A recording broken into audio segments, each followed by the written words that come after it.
It's official. We are most likely headed for a government shutdown at midnight tomorrow, as Senate Democrat leader Chuck Schumer has rejected the Republican proposal to fund the government. Because even though Republicans control the House and the Senate, they need 60 votes in the Senate to fund the government, which would require 7 Democrats to come over. If all the Republicans were in favor, it actually requires 8 because Rand Paul is voting no on the grounds that Republicans are spending too much money. And Rand Paul has a point. Republicans did not really make any cuts to the budget. Now, they didn't increase spending. Spending normally increases, sometimes by a lot. They didn't do that, but they didn't cut the budget either. They agreed off the bat to keep funding levels almost exactly the same as they were in 2024. The Republicans were more than willing to compromise with Democrats. And still, that is not good enough for Democrats who had this to say. The last thing Americans need right now is a pointless government shutdown.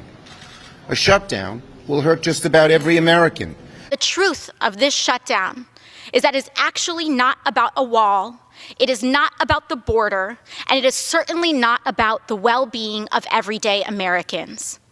The truth is, this shutdown is about the erosion of American democracy and the subversion of our most basic governmental norms. It's a kind of dysfunction that is not about Democrats and Republicans fighting each other. It's just Republicans who just can't seem to get their act together so that we do the most basic job of government, and that is fund it and keep it going. I'm sorry. That's not what Schumer and the Democrats had to say right now. That's what Schumer and the Democrats said over many years when they could blame Republicans for government shutdowns. Back then, government shutdowns were evil and a dereliction of duty and the end of our democracy and a cause of endless suffering and death. But now that it's Democrats who are shutting down the government shutdowns are good and patriotic and normal and American as apple pie. Funny how that works.